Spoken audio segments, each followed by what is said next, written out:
नमस्ते, मैं हूँ Suman Bansal, tarot card reader, angel card reader. हम कथाओं के माध्यम से आजकल जान रहे हैं कि प्रत्येक अध्याय का क्या महत्व है, क्या महत्व है, क्या उसके बेनिफिट हैं। तो इसी क्रम में आज मैं 5वें अध्याय की कथा लेकर आई हूँ। हम कथाओं के माध्यम से जान रहे हैं और कथा में बहुत सुंदर संदेश है, बहुत सुंदर कथा है और उम्मीद करती हूँ कि इसमें से आपको जरूर कोई अच्छा मैसेज मिलेगा। तो मैं अपनी यथाशक्ति आपके साथ वो चर्चा करती हूँ। तो कहा जाता है कि मध्य देश में एक पिंगल नाम का ब्राह्मण रहता था और वह ब्राह्मणोचित वृत्ति को त्याग करके, यानी वेद शास्त्रों के अध्ययन में उसकी कोई रुचि नहीं थी, संध्याकालीन कर्मों में उसकी कोई रुचि नहीं थी।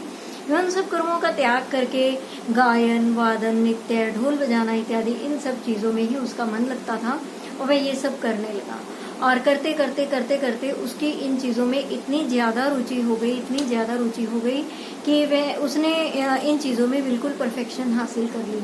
और एक दिन अपने इन्हीं प्रयासों के बल पर वह उसकी जो पहुंच थी वह राज दरबार तक हो जाती है और वो राज दरबार में नियुक्त हो जाता है।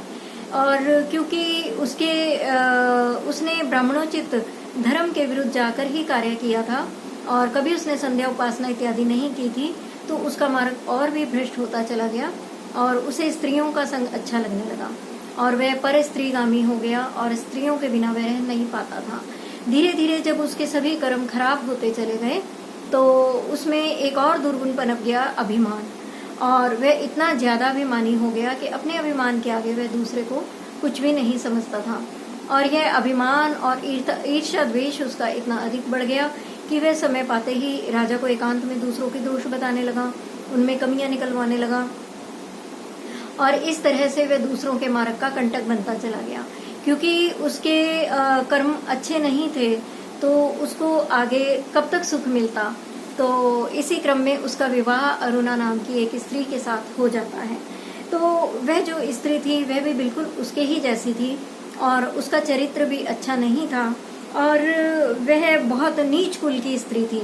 वह ब्राह्मण वर्ग की नहीं थी, वह नीच कुल की स्त्री थी और वह दिन रात पर पुरुषों के संग में रहा करती थी। तो एक दिन उसने उसको अपने मार्ग का कंटक समझकर उसको सिर काट कर मार डाला और उसको जमीन में दबा दिया।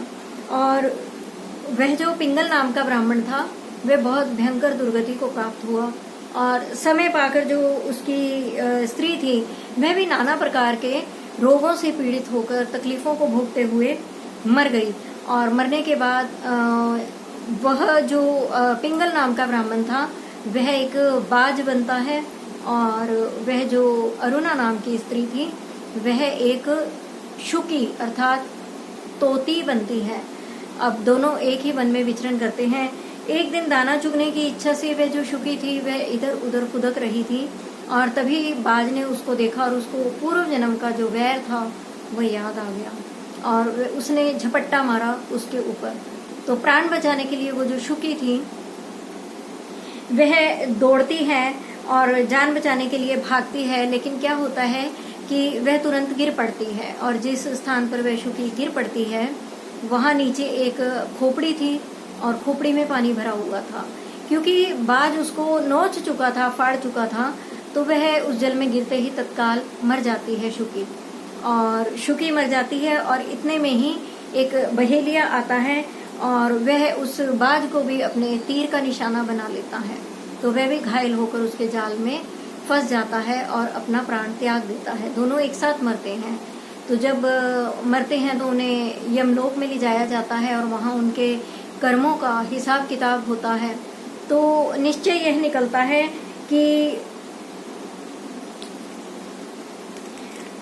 दोनों को यमलोक में यातना ना देकर, क्योंकि उनके सभी पाप समाप्त हो गए हैं, तो उनको स्वर्गलोक में स्थान दिया जाए। तो जो शुकी थी और जो वह बाज था दोनों बहुत आश्चर्यचकित होते हैं और वो दोनों हाथ जोड़कर निवेदन करते हैं, पूछते हैं कि हमारी सदगति का क्या कारण है, हमने ऐसा कौन सा कर्म किया है जो हमें यह सदगति दी जा रही है। तो जो यमराज थे वे बताते हैं कि गंगा के किनारे एक बहुत उत्तम ब्रह्म ज्ञानी ब्राह्मण रहा करते थे, वेदवेता ब्राह्मण रहा करते थे। वे एकांत सेवी थे, ममता और शोक से रहित थे और वे प्रतिदिन गीता जी के 5वें अध्याय का पाठ किया करते थे। तो क्या है, जब हम किसी भी पाठ को, किसी भी मंत्र को निरंतर जपते हैं तो वह हमें स्वतः ही सिद्ध होने लगता है। तो वे 5वें अध्याय का श्रवण करते थे और प्रतिदिन गीता के 5वें अध्याय का पाठ करना उनका जीवन का सदा का नियम था। तो 5वें अध्याय का श्रवण कर लेने से महापापी पुरुष भी सनातन ब्रह्म का ज्ञान प्राप्त कर लेता है। तो उसके पुण्य के प्रभाव से ही शुद्ध चित्त होकर उन्होंने अपने शरीर का त्याग किया था और गीता के पाठ से उनका शरीर निर्मल हो गया था और आत्मज्ञान प्राप्त कर चुके थे। और उन्हीं महात्मा का वहां पर प्राण त्याग हुआ होगा, वह खोपड़ी का अवशेष रहा होगा, उसमें किसी प्रकार से जल भर गया होगा।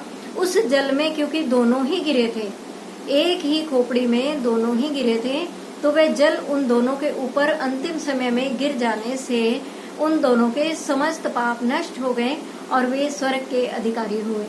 तो देखिए, इस पाठ से हमें क्या शिक्षा मिलती है। ब्रह्म ज्ञान तो मिलता ही है, मुक्ति और मोक्ष तो मिलता ही है, साथ में क्या है, मनुष्य इतना सिद्ध हो जाता है कि जीते जी तो सभी समर्थ होते हैं दूसरों का उद्धार करने में, लेकिन मरने के बाद भी वो सिद्धि, वो शक्ति, वो तप की शक्ति उसके शरीर में इतनी ज्यादा आ जाती है कि उसके बचे हुए अवशेष भी जो होते हैं वे भी दूसरों को मरणोपरांत मोक्ष प्रदान करने में सक्षम होते हैं। तो उम्मीद करती हूँ कि इस 5वें अध्याय का जो अद्भुत महात्म्य है, अद्भुत जो इसकी सिद्धि है, इसको आप समझेंगे, इसको आप पढ़ेंगे और इसको आप जानेंगे और इसको आप जीवन में उतारेंगे। अगले पाठ में फिर मिलते हैं हम 6ठे अध्याय का महात्म्य जानने के लिए। तब तक के लिए नमस्कार।